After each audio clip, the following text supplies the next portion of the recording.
We are on.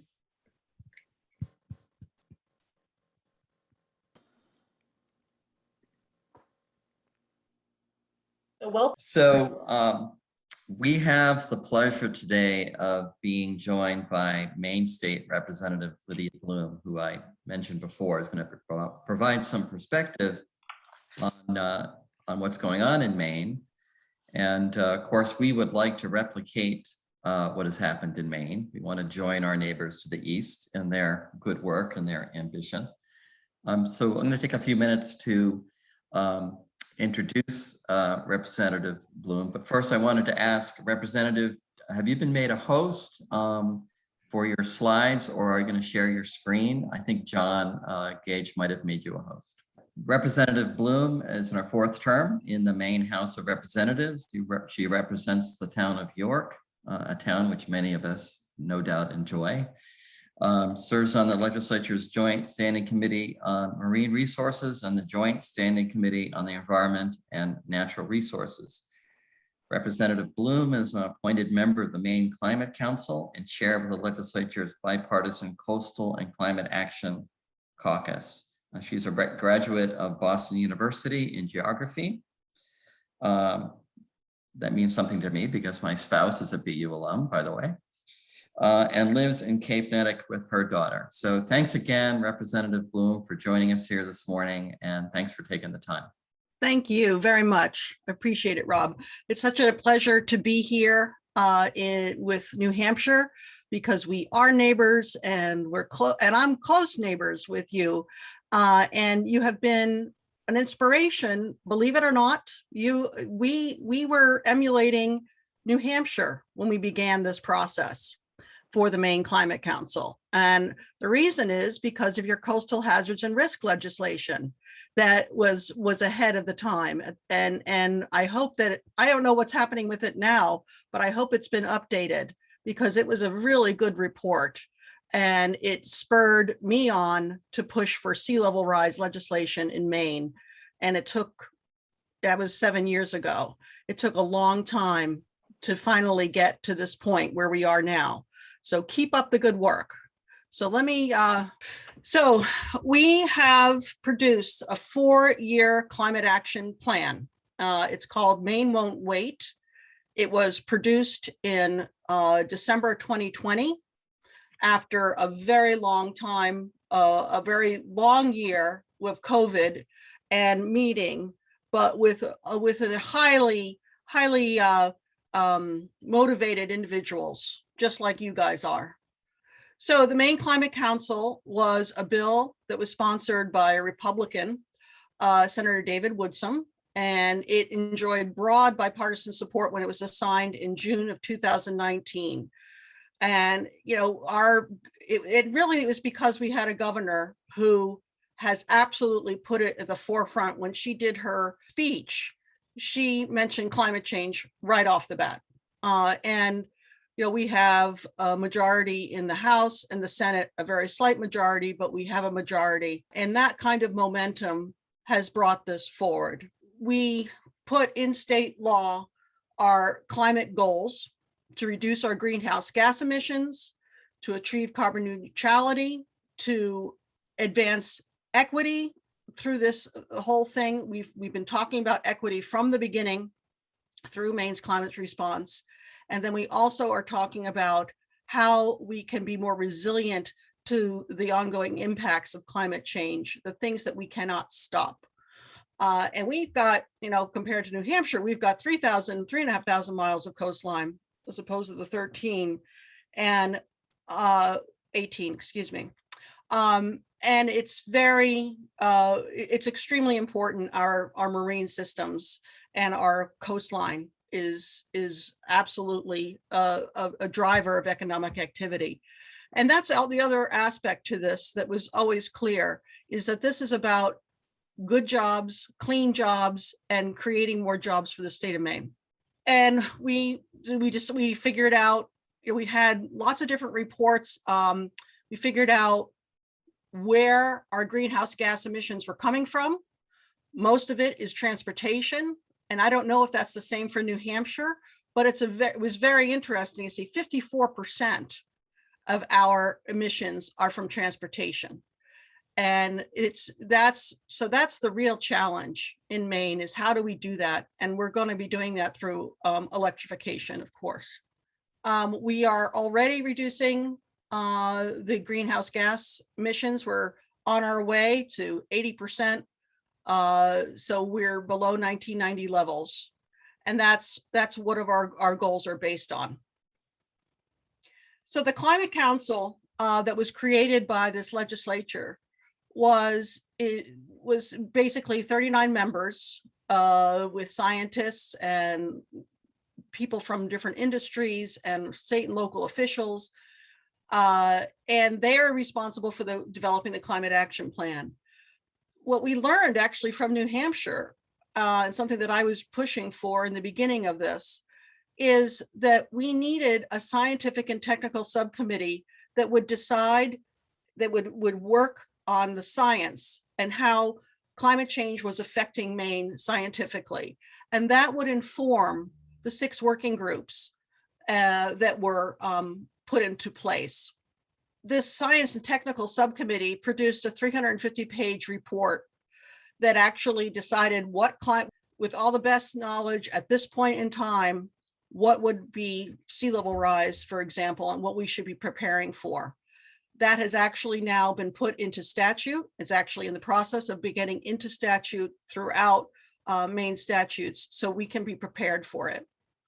This equity subcommittee that's also part of it is now looking at all of the recommendations and seeing if it's meeting equitable standards. I served on the Coastal Marine Working Group, and I'm now serving on the Community Resilience Planning and Public Health and Emergency Management Working Group.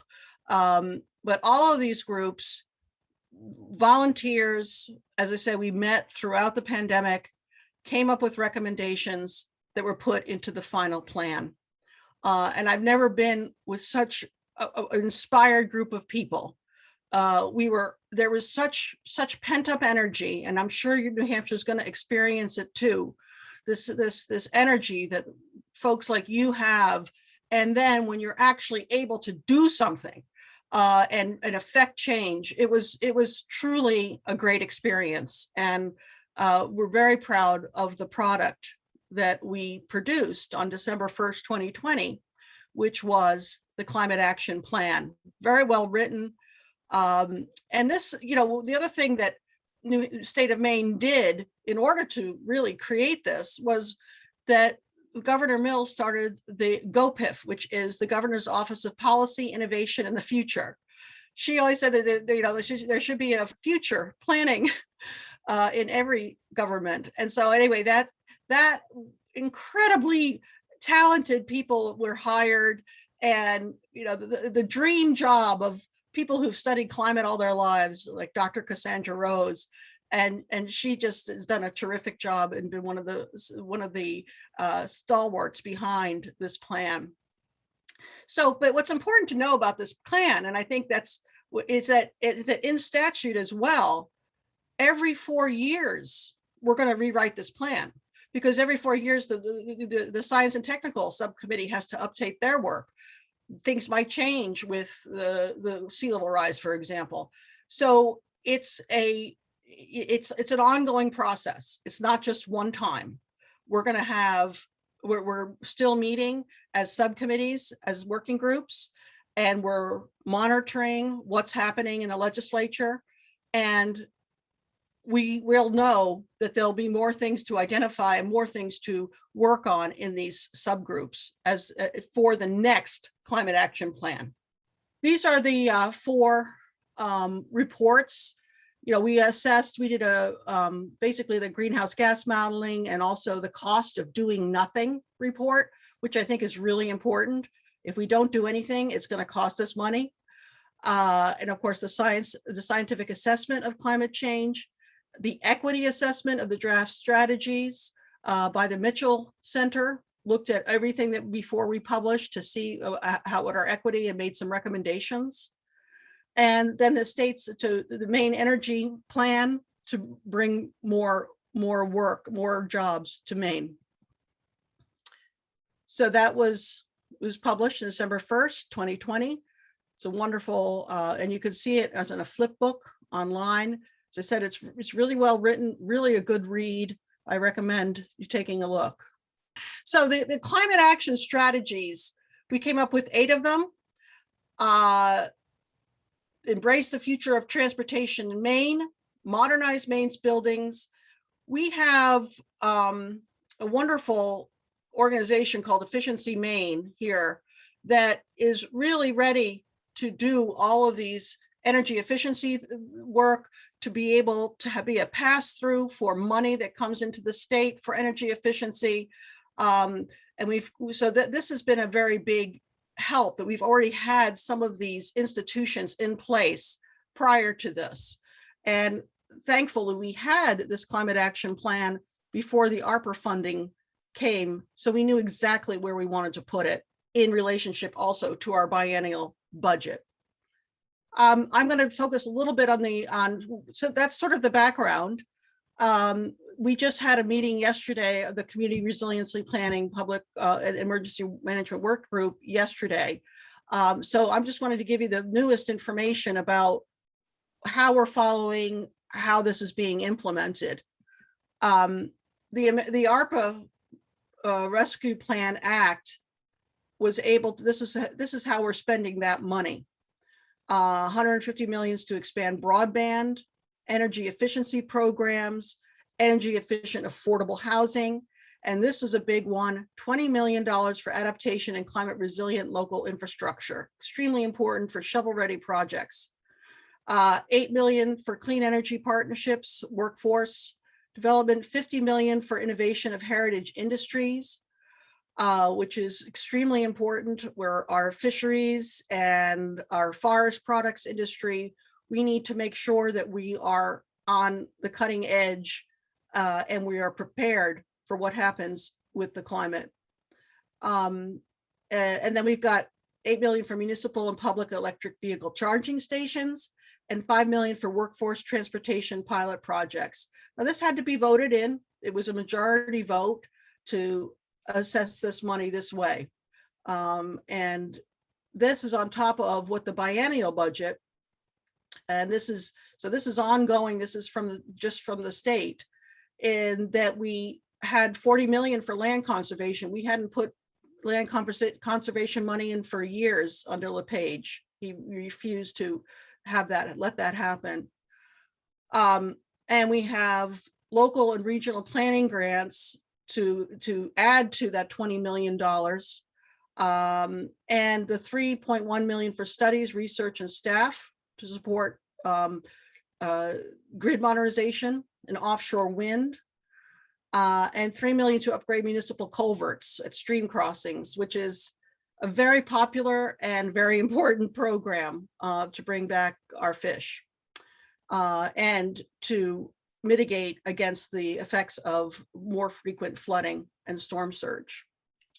One of the, and so everything is sort of ongoing at this point, which is great. We've identified there were so many bills that were put in because of this report and from so many different sources. Let me just see if I can. And one of the some of this money is going to these pilot projects. It's going to help inform how we're going to help our municipalities prepare for climate change, because it's like not every town can afford to have a resilience specialist or a planner. You know, Maine is very home rule driven. So we're trying to encourage more regional groupings. And so there's a pilot project that's dealing with some of coastal communities, inland communities, and one in Aroostook County, very rural. And that's going to help inform how are we going to regionalize, how are we going to, what's going to be best to affect it. I have a bill in actually that was held over to take the results of such a pilot project and try to put it into statute and to rewrite some of our municipality statutes relating and bring climate change into the planning. So some of the initiatives and projects that that Maine Wait has spurred is we've got heat pumps. We've set a very ambitious goal of converting to heat pumps throughout the state, and we're on track. I don't know the numbers, but we're on track, and this very ambitious goal, it's actually working. The community resilience pilot projects, lead by example, clean transportation roadmap, trying to figure out where we're going to put all of the charging stations and what's that plan going forward. The equity subcommittee, which is extremely important to making sure, and this was written in the law too, that we are having equity throughout, and that's something that I think becomes more and more important. We've got a forest carbon task force. We've got a lot of trees in Maine that are really working for us in terms of becoming carbon neutral, and especially, and also our marshes, which also blue carbon. And I know that New Hampshire is also doing some work on blue carbon. Agricultural solar siting stakeholder group, offshore wind roadmap. We have the best wind in the Gulf of Maine of any place on the East Coast. And we have a lot of people who use the Gulf of Maine. So it's an extremely exciting success that we were able to finally work and finally come to resolution with the lobster industry about siting of our research array for offshore wind that will be about 30 miles offshore. And the reason we're able to do that is because the University of Maine has developed floating offshore wind, and will be one of the first in this country to have floating offshore wind, which is much better for the environment in the sense that you don't have to drill and create all the noise, putting in windmills that are stuck to the bottom, basically anchors, 3 anchors, and it floats. So we can put it in any depth water. It's very exciting. So we have a 16 square mile research array that we've identified the area in the Gulf of Maine, and that is what this offshore wind roadmap. We've got a lot of work to do. What do we need on the coast? What kind of infrastructure do we need in our working waterfronts, for example, to support that? And the Clean Energy Innovation Challenge, I'm not sure exactly what that is, but it probably is exactly what it says it is. So there's, as I said, there was lots of legislation that was put forth. These are all the bills that passed. And it was about energy and mitigation of greenhouse gases, and about resiliency of our towns to the effects of climate change. It's a very, very broad set of bills. And some of the other legislation, well, this is just a little more in details, that we have a sea level rise resolve, which is huge, which is going to be put throughout all of our statutes. So we have, right now, we're saying 1.5 feet by 2050, 4 feet by 2100. That's what we need to prepare for. We've got appliance standards. We passed the commercial property, the CPACE program, the Maine Climate Corps, which is starting to get underway and starting to form. How's that going to go? We reinstituted eelgrass mapping.